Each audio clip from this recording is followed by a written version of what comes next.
ভাগিও সুন্নিয়াতের পথে প্রভু আমায় কবুল করিও, আমায় কবুল করিও।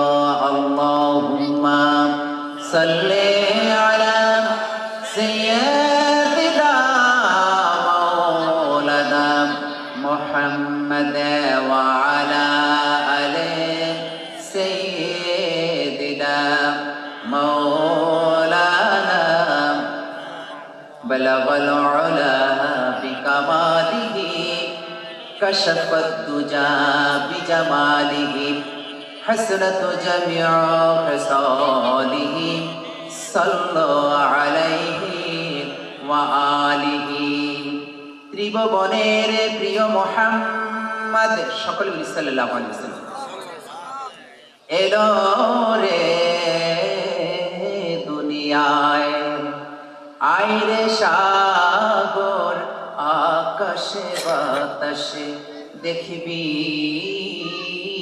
যদি আয় বালাগাল উলা বিকামালিহি কাশাফাত দুজা বিজামালিহি হাসনাত জামিউ খিসালিহি সাল্লাল্লাহু আলাইহি ওয়া আলিহি। লা ইলাহা ইল্লাল্লাহ, লা ইলাহা ইল্লাল্লাহ, হাসবি রাব্বি জাল্লাল্লাহ, মা ফি কলবি গায়রাল্লাহ, নূর মুহাম্মদ সাল্লাল্লাহ, লা ইলাহা হাসবি রাব্বি জাল্লাল্লাহ, মা ফি কলবি গায়রাল্লাহ, নূর মুহাম্মদ সাল্লাল্লাহ, লা ইলাহা লা ইলাহা ইল্লাল্লাহ মুহাম্মাদুর রাসূলুল্লাহ সাল্লাল্লাহু আলাইহি ওয়াসাল্লাম। আল্লাহ পাকের দরবারে শুকর গুজার হচ্ছি এই জন্য ঐতিহ্যবাহী বদরপুর বৌদ্ধবাড়ির সংলগ্ন বাৎসরিক পঞ্চম বাৎসরিক ইসালে সওয়াব ওয়াজ ও দোয়ার মাহফিলে উপস্থিত হতে পেরেছি। আল্লাহ রাব্বুল আলামিন আমাদেরকে উপস্থিত করে দিয়েছেন, এতে আমরা খুশি না বেজার? খুশি না? তাহলে মন প্রাণ উজাড় করে সকলে মহান প্রভুর শুকরিয়া আদায় করে বলি আলহামদুলিল্লাহ। আমরা এই জন্য আল্লাহ তাআলার দরবারে শুকরিয়া আদায় করব, যেই মাহফিলে অনেক উলামায়ে কেরামের সমাগম, যেখানে উলামায়ে কেরাম তাশরীফ আনেন, তাকরীর পেশ করেন, এই জায়গাটা, এই মজমাটা নিঃসন্দেহে ভালো, ঠিক কিনা? এটা ভালো না? সম্মানিত উপস্থিতি, আজকের এই মাহফিলে যিনি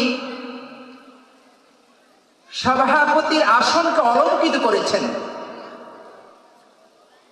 আমাদের বদরপুরের কৃতি সন্তান,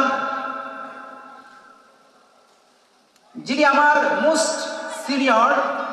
আমি যখন মাসিমপুর সিনিয়র ফাজিল মাদ্রাসায় ক্লাস 5-এ ভর্তি হয়েছি, তখন ওনারা ফাজিল শেষ করে বের হচ্ছেন, কত সিনিয়র মনে করে।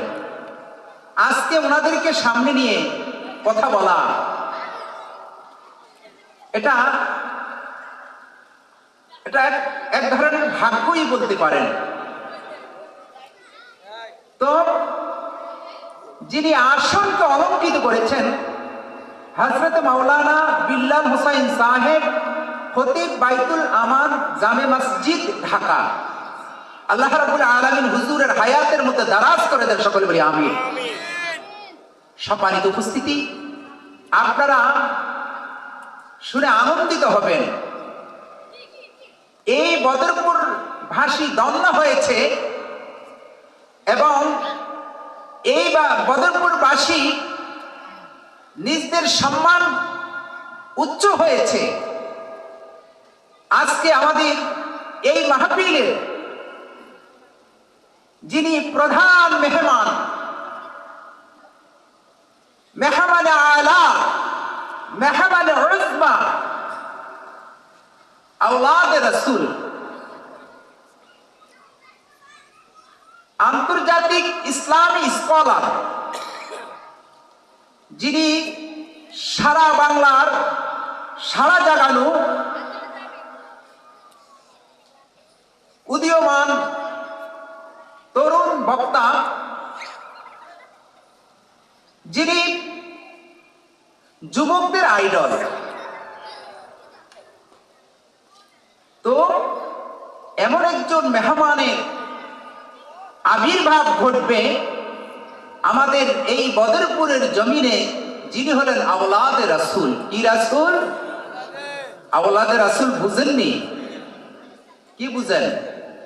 যে নবীজির বংশধর, নবীজির। আমার ভাইয়েরা, এই জমিনের মধ্যে কোন নবী রাসূল আগমন করে নাই। কোন নবী রাসূল বাংলার জমিনে এসেছে নাকি? কিন্তু না, আমরা ধন্য হয়েছি, আমরা ধন্য হয়েছি। আমাদের এই জমিনের মধ্যে অনেক আওলাদে রাসূলের আবির্ভাব ঘটেছে। চিৎকার মেরে বলি মারহাবা। এই যে আওলাদে রাসূল বাংলার জমিনে কদম রেখেছে, আমার ভাইয়েরা, এই জমিনকে তিনি ধন্য করেছে। চিৎকার মেরে বলি সুবহানাল্লাহ। যদিও আমরা কোন নবী রাসূলকে পাই নাই, কিন্তু নবীদের ওয়ারিস, নবীদের বংশধর আমরা পেয়েছি। চিৎকার মেরে বলি সুবহানাল্লাহ। সে একজন মানুষ, আল্লামা সৈয়দ মখদুম শাহ আল মাদানী পীরজাদা ইমামে রব্বানী দরবার শরীফ, আল্লাহ রাব্বুল আলামিন যেন হুজুরকে হায়াতে তাইয়্যিবা দান করে। সকলে বলি আমিন। আল্লাহ রাব্বুল আলামিন যেন হুজুরকে সহি সালেমে আমাদের মাঝে উপস্থিত করে দেন, সেই জন্য মহান রবের কাছে আমরা দরখাস্ত করে বলি আমিন। সম্মানিত উপস্থিতি, আজকের এই মাহফিলের বিশেষ বক্তা হিসেবে যিনি তাকরার পেশ করবেন, সুদূর কালিয়াকুর দরবার শরীফের, জালালিয়া দরবার শরীফের, লাকসাম কুমিল্লা থেকে আগত আমাদের সুন্নিয়তের একজন বিশেষ মেহমান, যিনি সারা বাংলা আলোড়ন করেছেন, যিনি যুবকদের মন জয় করেছেন, এরকম একজন বক্তা আমাদের সামনে, আমাদের মাঝে উপস্থিত হয়েছেন। এতে আপনারা খুশি না বেজার? তিনি হলেন হযরত মাওলানা মিশকাত হোসেন জালালি সাহেব, জালালিয়া দরবার শরীফ, লাকসাম কুমিল্লা। আল্লাহ রাব্বুল আলামিন হুজুরের হায়াতের মধ্যে বরকত দেখ। সকলে বলি আমিন। সম্মানিত উপস্থিতি, আপনাদের জন্য সুখবর হলো, আল মাদানী শিল্পী গোষ্ঠী জাতীয় স্বর্ণ পদক পেয়েছেন। এমন শিল্পী গোষ্ঠী আজকে আপনাদের সামনে নাতে মুস্তাফা সাল্লাল্লাহু আলাইহি ওয়াসাল্লাম পরিবেশন করবেন। মাওলানা শাহজালাল আবিদি, আল্লাহ রাব্বুল আলামিন ওনাদেরকে সুন্নিয়তের জন্য কবুল করুক। সকলে বলি আমিন।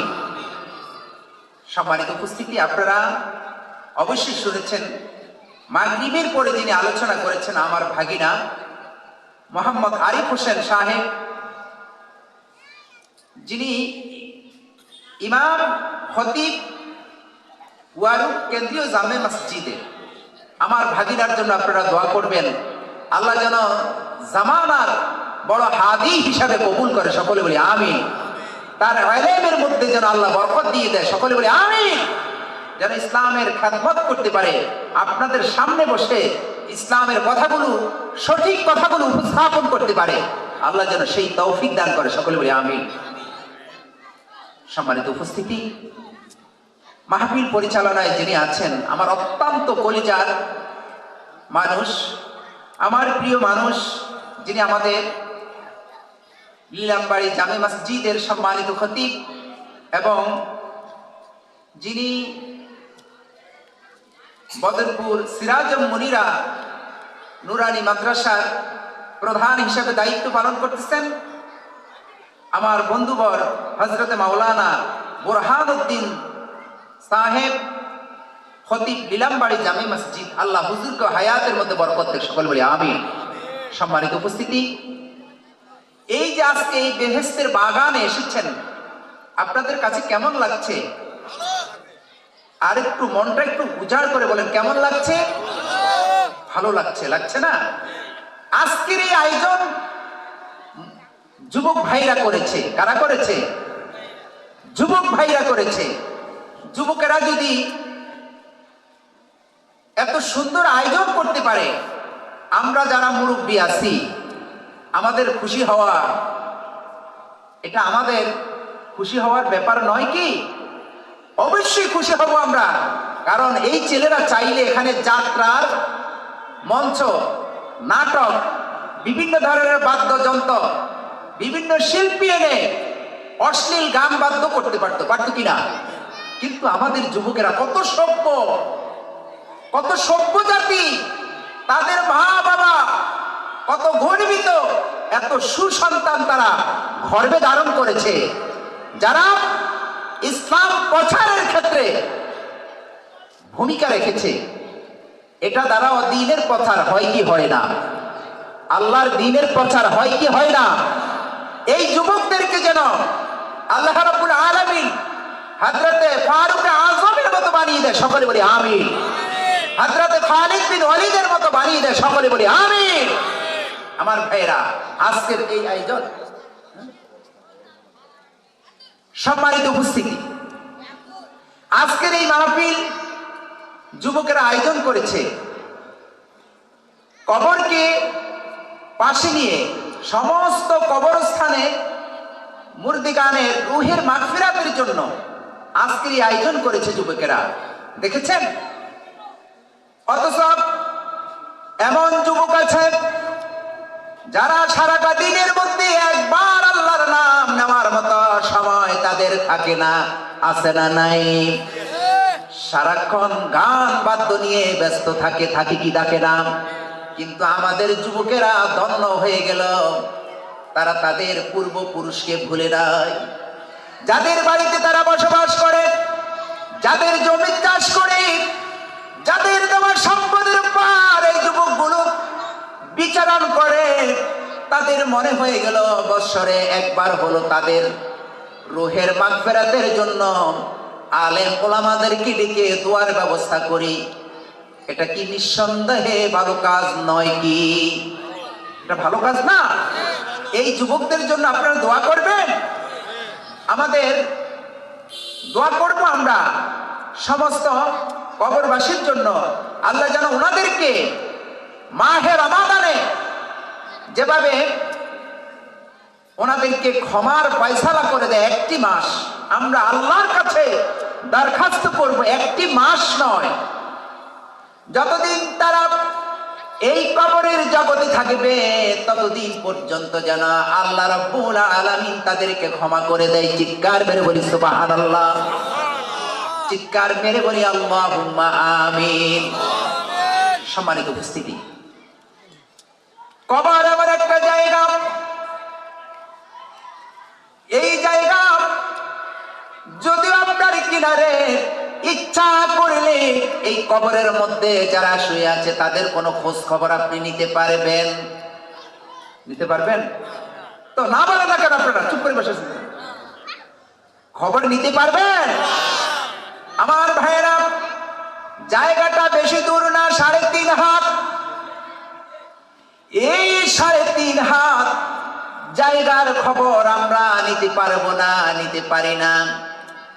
কোন মানুষ কোনদিন নিতে পারছে এরকম কোন কথা শুনেছেন নাকি? আমার ভাইরা, ছেলেটা থাকে আমেরিকা, 5,000 10,000 মাইল দূরে থাকে। আপনি মোবাইল ফোনের মাধ্যমে ছেলেটার খবর নিতে পারেন। বাবা যদি দূরে থাকে তাহলে বাবার খোঁজ নিতে পারেন। মা যদি বেড়াতে যায় মার খোঁজ নিতে পারেন। পারেন কি পারেন না? কিন্তু ওই মা বাবা যখন কবরের জগতে চলে যায়, আলমে বারজাখের বাসিন্দা হয়ে যায়, ওই মা বাবার খবর আমরা নিতে পারি। আমার ভাইয়েরা, এই যে মা বাবার খবর নিতে পারি না, আমাদের উপর কোন দায়িত্ব কর্তব্য আছে না নাই? আমার ভাইরা, আমার ভাগিনা, মাতা পিতার হকের উপর আলোচনা করেছে, আপনারা শুনেছেন। আমি সেই দিকে বেশিক্ষণ থাকবো না, তবে একটা কথা বলবো। আল্লাহর প্যারা হাবিব সাল্লাল্লাহু আলাইহি ওয়াসাল্লাম আমাদেরকে বলেছেন, তোমরা তোমাদের মা বাবার সাথে সৎ ব্যবহার করো, তাদের সাথে ভালো ব্যবহার করো, নম্র ব্যবহার করো, সুজনমূলক আচরণ করো।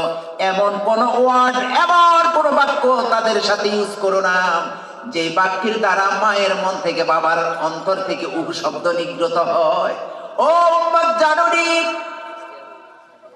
মা যখন উহু শব্দ বলবে, আল্লাহর জমিনে এমন কোন পর্দা নাই সেই জমিনটা, পর্দাটা মা যখন সন্তানের জন্য দোয়া করবে সেই দোয়া ঠেকাতে পারবে। সন্তান যখন, সন্তানের জন্য মা যখন বদদোয়া করবে এই বদদোয়া ঠেকাতে পারবে। এমন কোন পর্দা নাই। মা দোয়া করলো আল্লাহর আরশ আজিমে পৌঁছে যায়। সুবহানাল্লাহ। মা যখন বদদোয়া করে পৌঁছে যায় কোথায়? আরশ আজিমে পৌঁছে যায়। আমার ভাইরা, 3 ব্যক্তির দোয়া নিঃসন্দেহে কবুল। তার মধ্যে সন্তানের দোয়া, সন্তানের জন্য মা বাবার বদদোয়া। আমার ভাইরা, অনেক সময় মা বাবার সাথে উচ্চ বাক্য ইউজ করেছেন, মায়ের চোখ দিয়ে পানি বের হয়ে গেছে। আমার ভাইরা, মায়ের চোখ দিয়ে যদি পানিটা বের হয়ে যায়, আপনার এহকালও শেষ, পরকালও শেষ। সুতরাং সাথে সাথে মায়ের কদমের মধ্যে চলে যেতে হবে, মায়ের কদমের মধ্যে চুমু খেতে হবে, মায়ের কাছ থেকে দুনিয়ার মধ্যে ক্ষমা নিতে হবে। হবে কি হবে না? আমার ভাইরা, মায়ের কাছ থেকে যদি দুনিয়ার উপর ক্ষমা না নেয়, সাহাবীদের জীবনের মধ্যে এসেছে, সাহাবীদের মধ্যে একজন সাহাবী, তার মুখে পর্যন্ত ইন্তিকালের সময় কালেমা জারি হয়। মা যখন ক্ষমা করেছে সাথে সাথে মুখ দিয়ে কালেমা জারি হয়ে গেছে। চিৎকার মেরে বলি সুবহানাল্লাহ। আমার ভাইরা, আল্লাহর প্যারা হাবিব সাল্লাল্লাহু আলাইহি ওয়াসাল্লাম বললেন, সাহাবায়ে কেরাম, তোমরা যদি দুনিয়ায় বসে 8খানা জান্নাতের দরজা অথবা জানালায় চুমু খেতে চাও, কাতিব ওহী হযরত আবু হুরায়রা ডেকে বলেন, আকা ইয়া রাসূলুল্লাহ, ইয়া হাবিবাল্লাহ, কোন আমলটি বেশি বেশি করে করব? আমার নবীজি বললেন, সাহাবীরা রে, তোমরা যদি দুনিয়ায় বসে বসে 8খানা জান্নাতের দরজা অথবা জানালায় চুমু খেতে চাও, তোমরা তোমাদের মায়ের কদমের মধ্যে চলে যাও, তোমরা তোমাদের বাবার কদমের মধ্যে চলে যাও। তোমরা যদি তোমাদের মায়ের হাতে, তোমরা যদি তোমাদের মায়ের কপালে, তোমরা যদি তোমাদের মায়ের পায়ে, তোমাদের বাবার হাতে পায়ে কপালে চুমু খেতে পারো রে সাহাবীরা, আমি বলে দিলাম, তোমরা জানো দুনিয়ায় বসে বসে আল্লাহ রাব্বুল আলামিনের 8খানা জান্নাতের দরজা অথবা জানালায় চুমু খেয়ে ফেলেছ। সুবহানাল্লাহ নাই? বাড়িতে গিয়া কইন, আহা, চিৎকার দেই আমি, চুপ করে থাকেন আপনারা। এটা হইল? আপনারা আমার সাথে কথা বলবেন, কথা বলবেন। আল্লাহর প্যারা হাবিব সাল্লাল্লাহু আলাইহি ওয়াসাল্লাম বললেন, হুয়া জান্নাতুকা হুয়া নারুকা, তোমার মা তোমার জন্য জান্নাত, তোমার বাবা তোমার জন্য জান্নাত, তোমার মা তোমার জন্য জাহান্নাম, তোমার বাবা তোমার জন্য জাহান্নাম। কারণ রেদা রব্বি রিদাল ওয়ালিদাইন, সাখাতা রব্বি ফি সাখাতাল ওয়ালিদাইন। মা বাবার সন্তুষ্টি আল্লাহর সন্তুষ্টি, মা বাবার ক্রোধে হলো আল্লাহর ক্রোধ। সুতরাং ওই মা বাবার সাথে সৎ ব্যবহার করবেন, অপরাধ করবেন ক্ষমা চেয়ে নিবেন, আর বলবেন হুজুর মার সাথে অপরাধ করেছি, বাবার সাথে অপরাধ করেছি, কিন্তু গো হুজুর বাবা বেঁচে নাই, মা বেঁচে নাই, এখন কি করব আমি, এখন কি করতাম, কিভাবে আমি ক্ষমা পাবো? আল্লাহর প্রিয় হাবিব সাল্লাল্লাহু আলাইহি ওয়াসাল্লাম হাদিসে মুবারাকার মধ্যে বললেন, ও দুনিয়ার মানুষেরা, তোমরা যদি মা বাবার সাথে অপরাধ করেই পেল, কিন্তু মা বাবার সাথে ক্ষমা পাওয়ার সময় তুমি পাও নাই বা ক্ষমা চাও নাই, ইন্তিকালের আগে মা বাবার সাথে ক্ষমা নিতে চাও, তোমার ইন্তেকালের আগে কিন্তু মা বাবা ইন্তেকাল করে ফেলেছেন, আল্লাহর প্যারা হাবিব সাল্লাল্লাহু আলাইহি ওয়াসাল্লাম বললেন, ও দুনিয়ার মানুষেরা, ও উম্মতেরা শোনো, তোমরা তোমাদের মা বাবার কবরের কাছে গিয়ে মা বাবার জন্য দোয়া করবা, কবর জিয়ারত করবা, সূরা ফাতিহা পড়বা, সূরা ইখলাস পড়বা, এরপরে আল্লাহর কাছে দরখাস্ত করবা, রাব্বির হামহুমা কামা রাব্বায়ানি সগীরা। আপনারা পারেন? আবার বলেন, রাব্বির হামহুমা কামা রাব্বায়ানি সগীরা। হে পরওয়ারদিগার আলম মাওলাই কারীম, ছোটবেলা আমার মা বাবা যেভাবে আমাকে স্নেহের কোলে লালন পালন করেছে, তুমিও আমার মা বাবাকে সেভাবে লালন পালন করিও। চিৎকার মেরে বলি সুবহানাল্লাহ। আল্লাহর প্যারা হাবিব সাল্লাল্লাহু আলাইহি ওয়াসাল্লাম বললেন, ততক্ষণ পর্যন্ত দোয়া করতে থাকো, ততদিন পর্যন্ত মা বাবার জন্য দোয়া করবা, যতদিন পর্যন্ত তুমি নেক ভক্তদের অন্তর্ভুক্ত না হও। সুবহানাল্লাহ। তাহলে আপনারা আপনাদের জন্য একটা সুবর্ণ সুযোগ আছে না নাই, যে মা বাবার কবরের কাছে গিয়ে দোয়া করবেন। তাহলে এই দোয়া করার কারণে আল্লাহ রাব্বুল আলামিন আপনাদেরকে ক্ষমা করে দিবে বলি সুবহানাল্লাহ। আমার ভাইরা, অনেকে ছেলেরা মা বাবার সাথে বেয়াদবি করে কি করে না? কেউ আসেনি না বুজুর্গ হয়ে গেছে?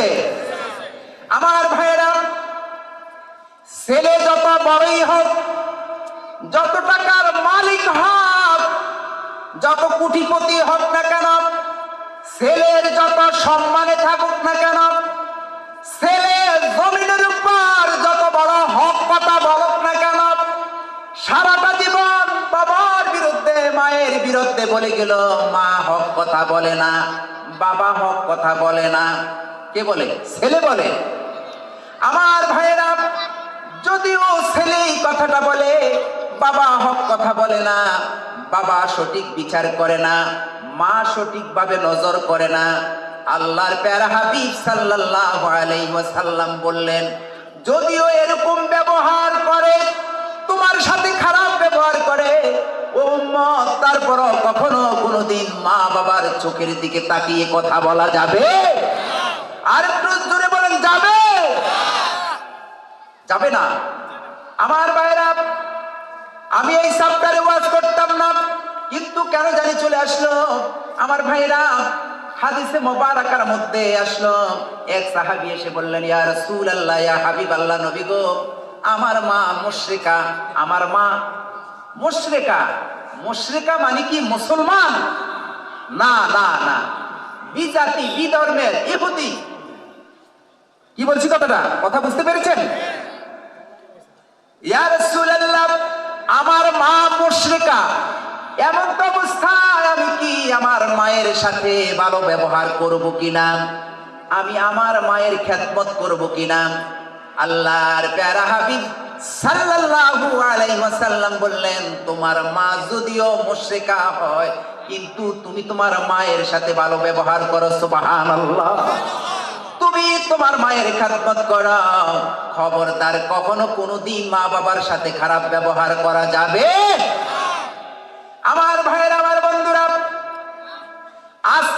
পৃথিবীতে সন্তানেরা মা বাবার সাথে খারাপ ব্যবহার শুধু করে না, গালিগালাজও করে, কি করে না? করেনি? আহারে, তুমি যখন দুনিয়ার মধ্যে আসলাম, বাবা এত খুশি হয়েছে, পুরাটা দুনিয়া যদি স্বর্ণ দিয়ে দাও বাবাকে, কিন্তু বাবা এত খুশি হবে? কোটি টাকাও যদি বাবাকে দেওয়া হয়, যে আপনার সন্তানটা আপনি আমাকে দিয়ে দেন, আমার সন্তান নাই, আপনি আমাকে সন্তানটা দিয়ে দেন, রাজি হবে নাকি? এক বস্তা স্বর্ণ মুদ্রাও যদি দেওয়া হয়, কিন্তু বাবা কোনোদিন রাজি হবে? আজকে তোমার টাকা হয়েছে, পয়সা হয়েছে, অল্প কয়েকদিন বাবা মা বাবাকে রুজি রোজগার করে খাওয়াচ্ছ, মা বাবাকে অল্প কিছুদিন, কিন্তু আমার মেয়েরা আমরা এমন অবস্থায় মা বাবাকে পাই, যে সময় ভালো খাবার খাওয়াইতে চাইলে তারা খাইতে পারে। খাইতে পারে? কথা বলেন না আপনারা? কি আলোচনা শেষ করে দিতাম? আমার ভাইয়ের, আমার বন্ধুরা, আমার সাথে কথা বলতে হবে।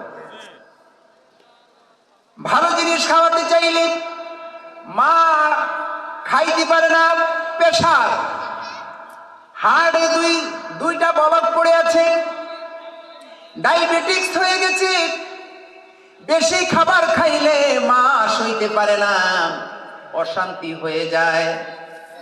আমার ভাইরা, ভালো ভালো খাবার খাওয়াইতে চাই, কিন্তু মা খাইতে পারে না, এমন অবস্থায় মা বাবাকে পাইছি।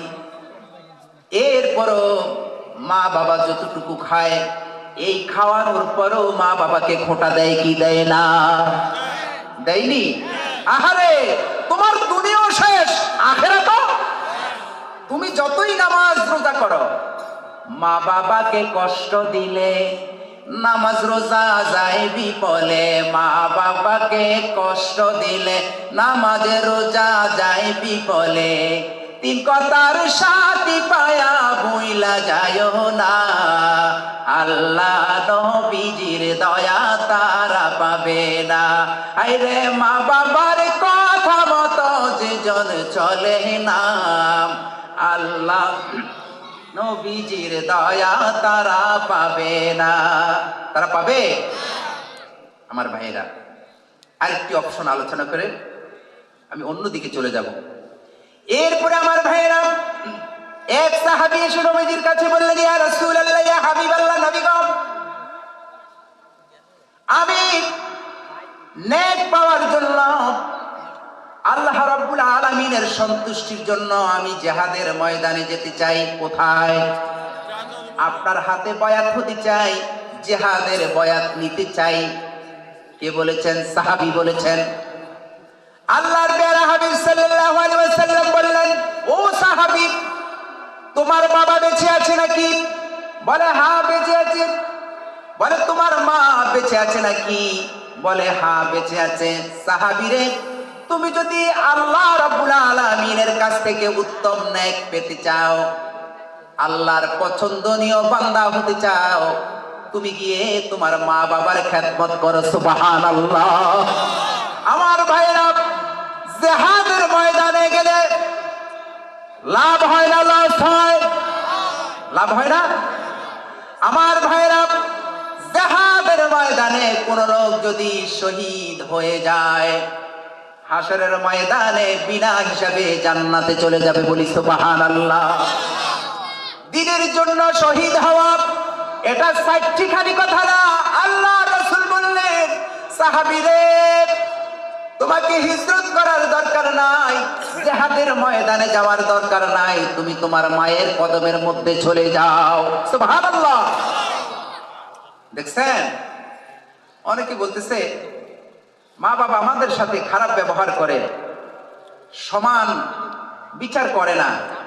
এখন সমান বিচার করে না, সমান ভাগ করে না, এটার জন্য কি তুমি বিচার করবে না? আল্লাহ আছে।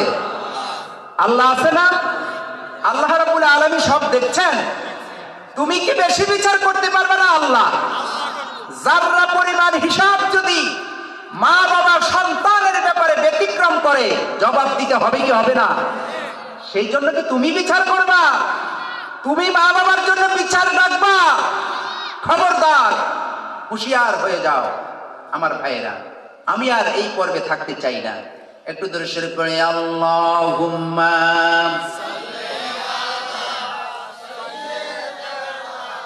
মাওলানা মুহাম্মাদ ওয়া আলা আলি সাইয়্যিদিনা মাওলানা মুহাম্মাদ।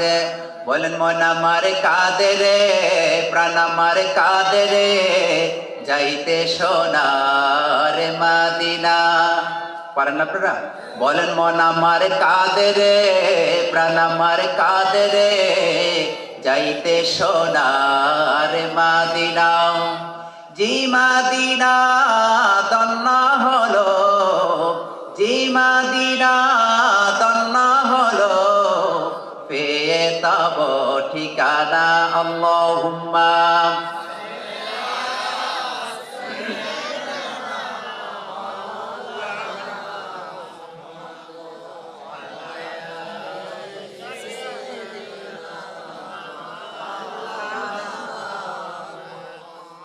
সম্মানিত উপস্থিতি, আমরা এই যে আজকের যে মাহফিল হচ্ছে নিঃসন্দেহে একটা কবরস্থানের পাশে, ঠিক কিনা? আমি আপনাদেরকে বলেছিলাম কবর এমন একটা জায়গা যেই জায়গার কোনো খবর নেওয়া যায় না। আমার ভাইয়েরা, এমন কোনো বিজ্ঞানী এই পৃথিবীর জমিনে আবির্ভাব ঘটে নাই, আমাদের পরেও আবির্ভাব কখনো ঘটবে যে কবরের ভিতরে